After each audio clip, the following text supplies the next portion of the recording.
Juga agak terkesan tadi ya, Cik Asmira, warga Perlis, yang saya fikir kalau kita keluar dan kita lupa tentang laksa dan tentang kepentingan, latar belakang dan apa yang disebut ya oleh kajian, pelbagai kajian tentang bukan sekadar fishermen, but the term used was artisanal fishermen.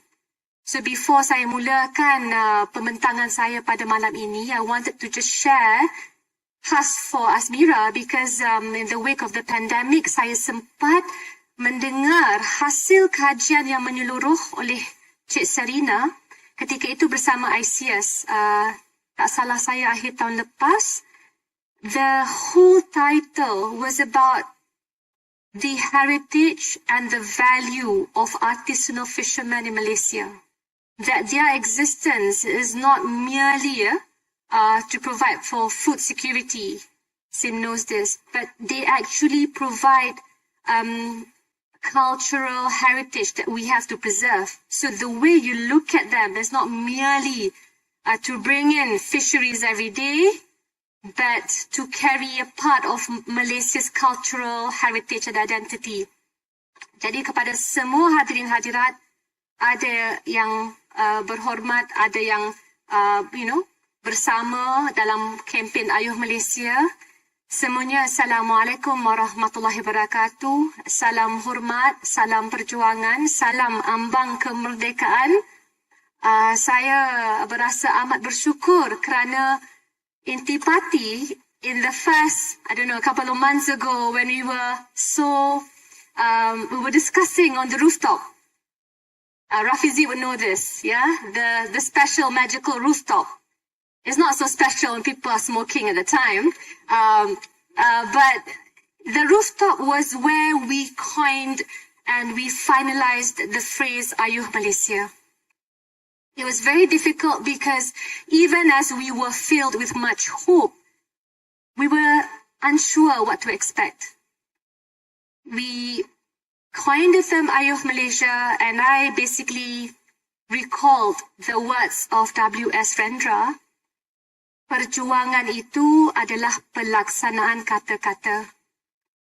Justru selepas Pakatan Harapan mempunyai peluang untuk memerintah walaupun 22 bulan, nak banding dengan 6 dekad memanglah tak adil. Tetapi itu bermaksud we have to really consider, seriously rethink and provide a lot of policy and evidence-based suggestions, even as we campaign, even as we did our best to hopefully gain some momentum, to hopefully cajole supporters and voters to come out so that you do not end up with the foregone conclusion in the next elections.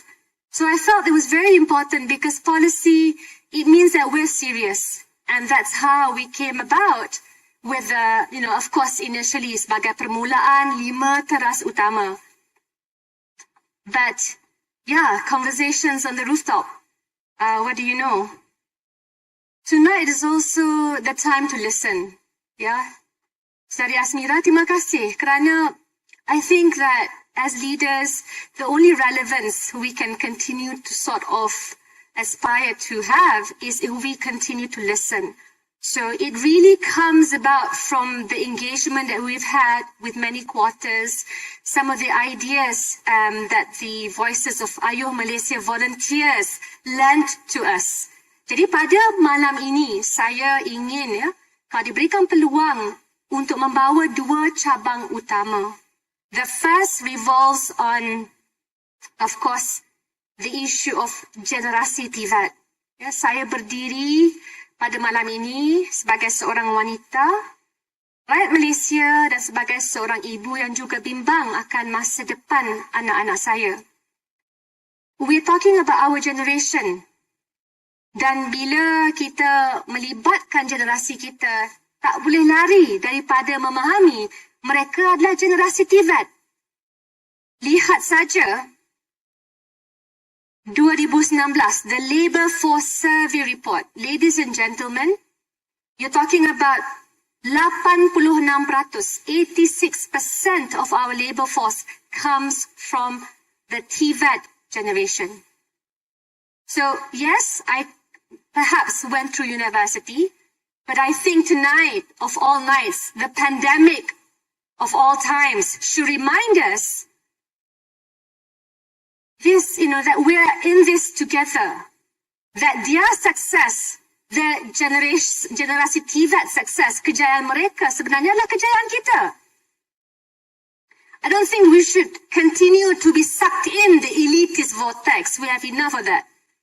So it's really important to kind of remind ourselves of the need to have empathy and to really understand cabang pertama ini, yaitu cabang memastikan misi pemerkasaan TVET menjadi misi kita bersama. So back then, when we had the chance, I didn't choose many things to be involved in, but I chose TVET. I chose TVET because I felt when I was in Permatang Pau or in the far-flung out areas, when I could visit Sarawak before I was banned, I felt that this generation needed our support because they could be empowered if they were given the opportunity to do so. Because let's accept it. All of us here, we are merely here. Supposedly some are YBs, some have PhDs, some have master's degrees, some have degrees, but really by the virtue of our lottery of birth. Which brings me to the second cabang atau second part, which revolves around climate. Kita semua tahu sedang kita bercakap pada malam ini, di Pakistan mangsa dah mencecah 50 juta. A third of the country is submerged. So I think these two topics is something that we have to look at very closely, and I hope you can give me some time for it. Okay. Cabang pertama, saya nak rujuk kepada kata-kata yang sangat menyentuh hati saya. Salah seorang sukarelawan kita, Ayuh Malaysia, they shared their TVET experience with us.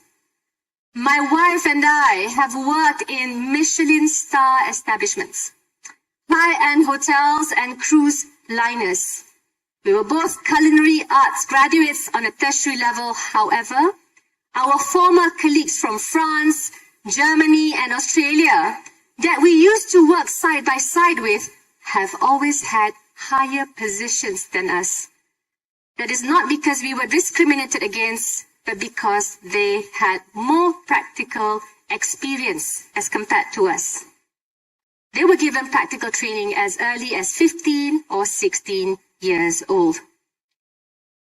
Ladies and gentlemen, of all the students affected during the pandemic, there was one segment that found it incredibly difficult to adapt to the work from home arrangements, study from home arrangements, and that was the TVET sector.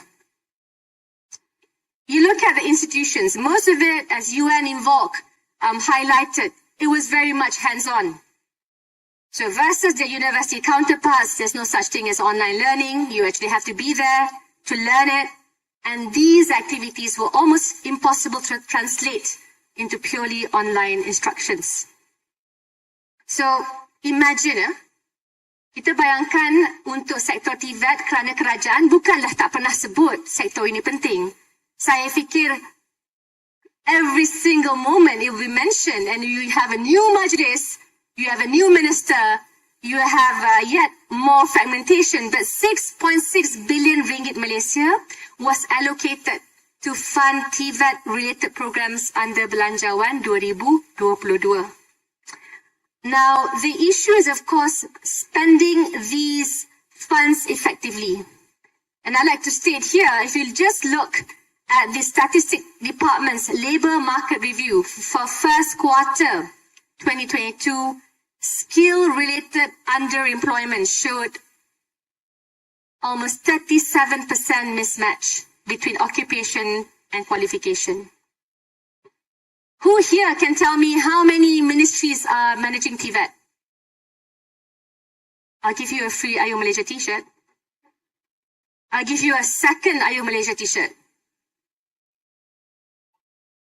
Okay, I hear 5, I hear 6, I hear more than 3, which is a cop-out answer, YB.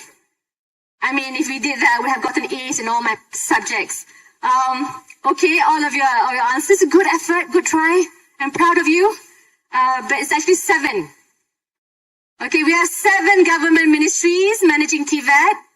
Okay, this is a harder one. How many can answer? How many TVET agencies responsible for overseeing funding? Did you say 17? Did you read my speech text? Okay, 17. Okay, I'll give you a t-shirt later. Yeah, even though you're a YB, I mean, okay lah, you give the right answer. 17 TVET agencies, and they are all responsible for overseeing more than 556 only public TVET institutions. So can you imagine? 556 public TVET institutions. So you don't have a centralized point of authority, although you do have one single accreditation body, Jabatan Pembangunan Kemahiran. Where is it situated? Bawah Kementerian Sumber Manusia.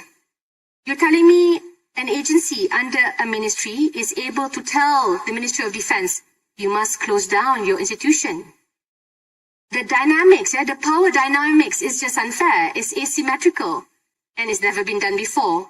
That's why it's very hard to close down government-run TVET organizations, institutions. So the major problems that were identified in the Auditor General's report: poor overall management. Yeah, AG's report not just on the LCS, also go on TVET. Please read all of the the findings, but poor overall management of TVET programs. You have problems with accreditation, no quality control, especially on the teaching staff, or program content. What do you teach the teachers and the instructors?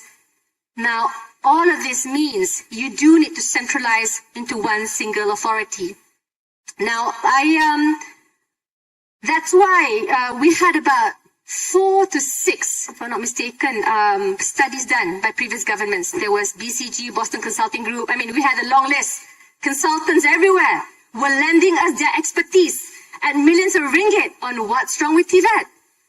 So what did I do when, first I said, please declassify them. They cannot be under OSA. That's ridiculous. But the point is, BCG, PwC, and they also commissioned partly the World Bank to do these studies. Now, all the consultancies, the results, which included interviews with government programs in TVET public-run institutions, stated that you needed a centralized commission. You have to take away the power from the minister who at times uses these TVET institutions for patronage, and devolve and democratize it to the students who are in need. When you centralize authority over TVET, you manage the resources efficiently. This will allow the Commission to synchronize accreditation and set a minimum standard. And at the end of December 2018, we prepared the bill, Undang-Undang, that means a proper law, and to make sure there was institutional memory when Datuk Saravanan was minister, including Datuk Noraini, who's the Minister of Higher Education. I also submitted both bills because for me, what must last in this crazy musical chair of Prime Minister changes is institutional memory, meaning the work that has been done before, the fact that you know what to do, the evidence-based initiatives, these things must survive. And of course, the problem is we didn't have political will. Bila diwujudkan Majlis TVET Negara, tak ada siapa nak bagi kuasa ni, tak ada siapa. Because you know how it is, right? Small men and their power base.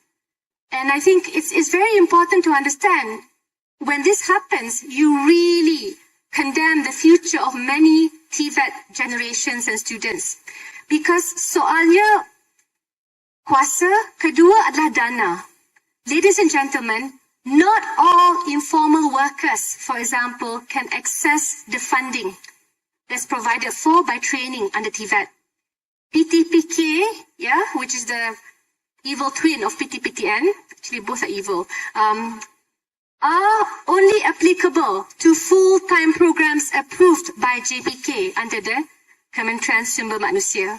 So meaning, only workers under HRDF registered companies can access these funds. So akhirnya tenaga kerja kita di bawah sektor informal, mereka tak dapatlah melatih tubi diri. And I look at the training subsidy because we measure how much training subsidy has been provided for by the employment insurance system. And there was a study done by the think tank, the Centre. And you know what really broke my heart was to realize, ladies and gentlemen, you talk about workers in the informal sector, you talk about workers in the gig economy, and we all know how difficult it is to make ends meet during the pandemic. But remember, just before that, 58% of the non-graduates, who are majority from the bottom 40% of the households, actually participated in training or reskilling by paying for it themselves. Can you imagine? Almost 60%. They paid for it themselves. So we have all this money in the largesse. Where does the money go to? Who's accessing this money for training? Why aren't the ones who are most in need of them getting the aid that they want? This is a big problem, right? But the point is, we're not looking at the solutions to solve this problem. It's really something serious because it's not just about literal combat ships that are not being delivered. It's also the money meant for reskilling. I mean, how do you think this hall functions if you don't have the TVET-based generation? How does anything really move in this country of ours? So for me, it's really important to remunerate and make sure bila ada dana latihan, mereka boleh guna pakai dan mendapat akses. Lebih-lebih lagi bila mereka miskin. So we're talking about a majority of cohort who are poor. Nah, kerajaan juga, this is the amount lah that was allocated. I think it's quite important, it's highlighted by our volunteers in the policy paper. The federal government allocated more than 14 billion ringgit on various skills development programs. Over 12 billion ringgit untuk belanjawan 2020 dan lebih 2 billion through the recently announced COVID-19 Economic Recovery Plan Bencana. But again, out of reach for the TVET generation. So my humble suggestion, for all of us to consider, which I think is really crucial because it's being done by many of our neighboring countries before, you have to make sure the radical shift takes place. We have to stop the government and the funders thinking from the perspective of a training provider to actually being career facilitators. Career facilitators. Kita kena faham, modern society sekarang ini, Chen Chung, you dulu memang bercita-cita daripada umur 5 tahun kena jadi ahli parlimen. Tidak kan? I mean, I studied to become an engineer. So that's just one example, right? We all have different backgrounds. Same dulu, Silicon Valley, I know that Tan Zahir dulu memang you were motivational and also in the business sector, corporate sector as well. Yes. So for me, the whole world is looking at modern society, which will see more job switching. It is a reality that we have to accept. We need to prepare our workers for the job transitions that will take place. Saya rujuk kepada Singapore's Labour Leadership Institute. Sabar. Kita kena bersifat terbuka. Kalau negara itu melaksanakan yang baik, kita ambil. Jadi pada saya dalam hal ini, it's important because a lot of the things, it's not like we didn't do it before. Even for the cohort of teachers. Dahulu, kita telah menghantar guru-guru Malaysia ke KLPAC College untuk pulang dengan penguasaan bahasa Inggeris yang sangat baik.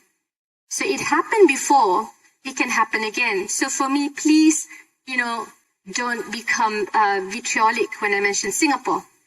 Here, saya ambil contoh. Bus driver. Okay? Kerja terkini pemandu bas. Dia letak task pathway. Kerja-kerja yang boleh dilakukan direct transition option. Option yang ada, apa dia? Ambulance driver, locomotive engineer, loan counsellor, even pilot for the younger ones, and perfect vision, and driver or sales worker. Saya ambil satu lagi contoh, because this is important when we talk about TVET, because TVET is an entire generation, students and existing workers. Cashier, customer service representation, boleh jadi travel guides, boleh jadi online merchants macam our former bendahari, dan boleh juga menjadi retail salesperson and brokerage clerks. It's very important, right? Because bila kita buat sedemikian, maka kita ada satu sistem yang sangat efektif to place them in the labour force. And I'm not saying a Sauron-like entity. I'm just saying we have to be very efficient in how, as governments, we help them in matching to the next few skills that they have to emulate and absorb. So an extension of the TVET bill, I think for those of you who are interested, I ask that you email Ayu Malaysia. We will pass on a copy of the bill. It's an actual law that we have formulated. And the other part that we are looking at is you want to state, as an extension of the TVET bill, what we should have done yesterday is to include TVET in the curriculum of sekolah menengah. Not just being discussed now by the minister, but actually being done yesterday itself. So once you do that, then the pathway will be easier for them to absorb and adopt. Inilah pada saya cadangan untuk menyelamatkan generasi bagi cabang pertama. Saudara-saudari, untuk yang kedua, saya rasa memang bukan saja kita meneruskan doa, kita meneruskan dokongan seboleh mungkin bagi teman-teman yang sedang bertarung di Pakistan. But I also would like to state that come November, we will not be exempt from phenomena La Nina. So they've stated, and I hate to say this because in June 2021, I remember a parliamentary speech, I said, ada bahaya banjir musim tengkujuh, and the last thing anyone would want is to either be called Nostradamus or Nurul Rubini. The issue is, na'uzubillah min zalik, what you want is actually to help cajole each other, whether state or federal, to do what we can to adapt to the coming challenge. Maka bahaya pola perubahan cuaca yang ekstrim. Tadi, I'm sure yesterday or a couple of days ago, no one in Malaysia would be exempted from having to brave the rain. It can be very scary, but I have a few stats that can make it even scarier. I thank Kini Lab for providing such an insightful report. It just released yesterday. So it's very important and clear. But in Malaysia, people thought, what is the number one, okay, maybe you can answer this. What is the number one challenge affecting workers in this country? Traffic jam, okay. Keep it coming. Gaji, okay. Rain, okay. Transportation, anything else? Is that the best you can get? Huh, sorry? What? Working hours. Okay, thank you for your contribution. You've been a wonderful crowd. But and those things are stressful. I agree. Yeah. Tapi yang dinamakan sebagai number one, ya, tekanan yang terutama adalah heat stress. Kenaikan suhu. Ya, panas. And hear me out. 32 darjah Celsius adalah standard antarabangsa bagi mengukur tekanan kepanasan, heat stress in working environments. So apa saja melangkaui 32 degree Celsius boleh mengakibatkan risiko kesihatan lanjutan. And it's this is the data from the KLIA Sepang weather station. The trend is going up. From 1969 to the year 2009, temperature in Peninsula Malaysia, Semenanjung Malaysia, naik 1.1 degree Celsius, Sabah 1.2 degree Celsius, Sarawak 0.6. Ya, jadi dia semakin panas. Klang Valley, Sekarang ini, kita lihat tahun 1971 hanya 176 hari atau setengah tahun lah lebih panas daripada 32 degree Celsius. Tahun 2020, lebih 80%. Lebih 80% daripada tahun 2020 semua panas. Mungkin tengah MCO, ya. Tapi untuk mereka yang tak dapat bekerja menerusi daripada rumah, pada mereka yang terpaksa pergi juga, frontliners, barisan ekonomi hadapan kita, yang terpaksa pergi ke hospital, dia dipaksa untuk melakukan kerja-kerja ini, mereka terpaksa berhadapan dengan suhu 32 degree Celsius. And yeah, they're facing the stress. It's really affecting their productivity and it's causing them to be less healthy than before. Dan akhirnya ini ditambah pula dengan akhir abad ke-21, some regions in Malaysia will see up to 23.6% more rainfall. Jadi kedua-duanya lebih hujan.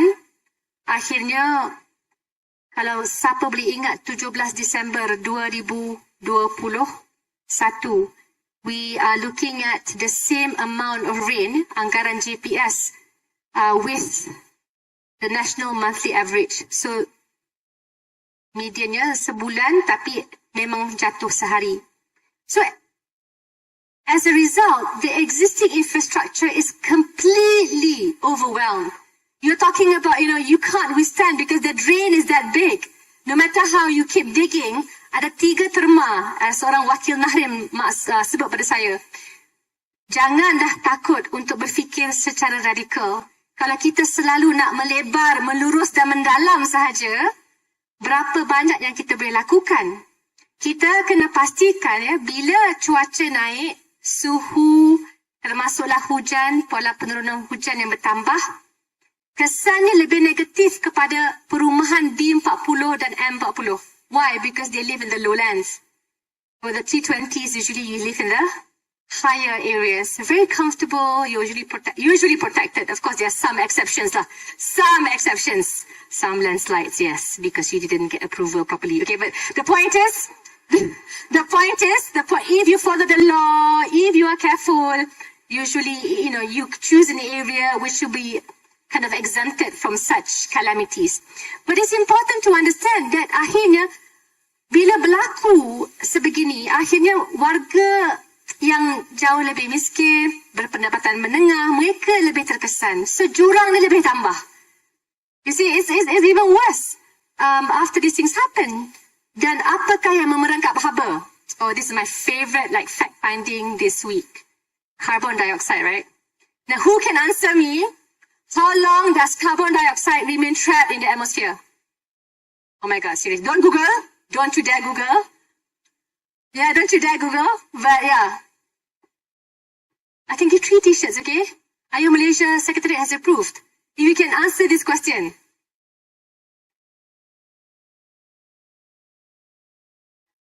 Okay. Who answered 1,000 eh?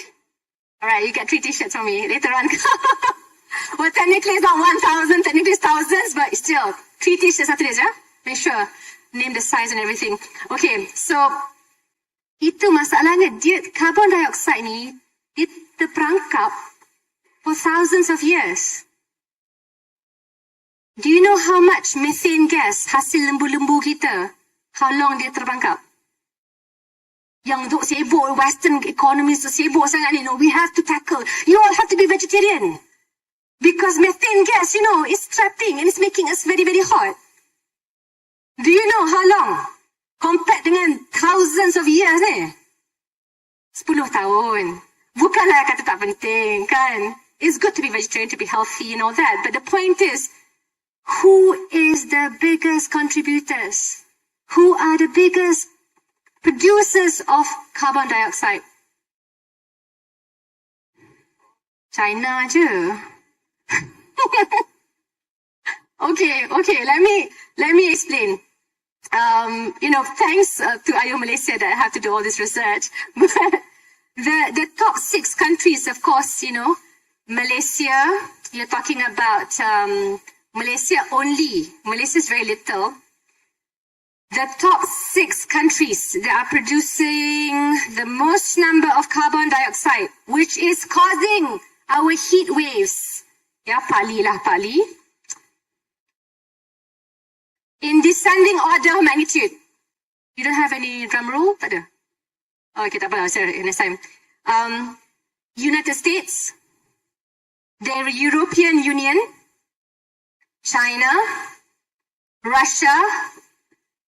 Tak ada lah. Aku tahu hang marah. Aku pun marah juga. Kan, jerubu-jerubu semua kan? But unfortunately, they're not the top 6. UK and Japan. So what share of global emissions is Malaysia responsible for? 0.37% as of 2020. I'm not saying that we don't need to. I agree, we have to focus on mitigation. But immediately, if we talk about heat stress, kalau kita lihat kepada cuaca, kepada hujan, kepada pola cuaca yang sangat menakutkan dan ekstrim ini, maka kita kena kembali kepada penyelesaiannya. Immediately is adaptation. Climate adaptation. Now, what does climate adaptation mean? And this is very important because I think this is a radical acceptance. I'm very thankful at the least, after the scare that happened in Selangor, you look at the effort made. Think City in Pulau Pinang, contohnya, recently secured $10 million, 44 million ringgit Malaysia in climate adaptation financing to tackle heat and floods. So we're talking about urban greening. We're talking about you do flood mitigation and better planning to minimize the impact of great rains, regrow mangroves and build seawalls in some areas untuk menangkap karbon-karbon dilepaskan di udara. And yang paling penting, which I love so much, because I think di Selangor baru diwujudkan jawatan kuasa Majlis Tindakan Perubahan Iklim Negeri Selangor, an advisory body and think tank assisting the state government and the main plan apa yang berlaku di Selangor Shah Alam. So after what's happened in Shah Alam, Kerajaan Negeri has adopted Bandar Span or Sponge City. And what you may ask, what is it? Is it just a woke name? But bila bayangkan kalau jalan raya tar kita ibarat span dan persekitaran yang sebelah boleh menyerap air, bila kadar hujan yang turun itu meningkat, ia boleh menyerap hujan tersebut dengan kadar yang lebih baik berbanding dengan selusi 3M. So again, we have to follow the science and evidence. Don't follow politicians because they don't really always provide good solutions. So for me, even tonight, that is the heart of Ayuh Malaysia.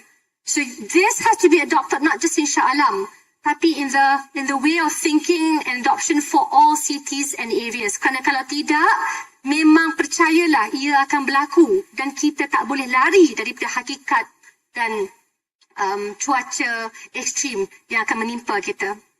Then of course, second part, which was also provided for by the volunteers. Yes, we do want a more renewable energy mix, but my issue is with climate mitigation is, don't forget, syaratnya negara-negara, the top 6 polluters, jangan kita sabotage diri kita dengan mengikat kita kepada deliverables yang sama dengan mereka. Because in terms of how we look at the contributions, the responsibilities, America and the top polluters shouldn't be let off the hook. Itu satu. Yeah? So of course we understand our responsibilities. But adaptation is number 1. Mitigation dan sebagainya harus ke depan. Saya sebut ini kenapa, saudara-saudari? Kalau tak hati-hati, apakah projek besar yang Petronas akan dipertanggungjawabkan demi climate ni? So the devil is in the details. If tiba-tiba you minta Petronas commit itself to another bigger project, nak capture carbon lah segala maknanya without focusing on the low-hanging fruits, not merely high-tech, high-cost, then we're going to lose a lot more money and we will not change the way things are because you still cannot censure the 6 big polluters. So with that, I hope that politicians will not be allowed to wreak havoc by following their gut alone. We must be led by science, evidence and policies that work to improve the way things are being done. Jadi saya ucap terima kasih. Saya tahu anda sudah mendengar, dia menjawab betul tentang karbon dioksida itu. Sila turun untuk mendapatkan t-shirt anda. Dan semoga kita bertemu lagi, saudara-saudari. There's effort. It's a great beginning. I feel very happy to see all of you here tonight, but please, it's only the beginning. And if we're going to end tonight, it's only the end of the beginning, because it's going to be much, much more difficult. I have to say that sementara kita akan pergi, esok saya ke Kedah. Next weekend is Perlis, Kedah and Pulau Pinang. But my point is, we have to get those who came out to vote the last time to come out and vote again. It takes the entire village, and this village is the Malaysian village. So thank you again. Wassalamualaikum warahmatullahi wabarakatuh. Thank you for your time.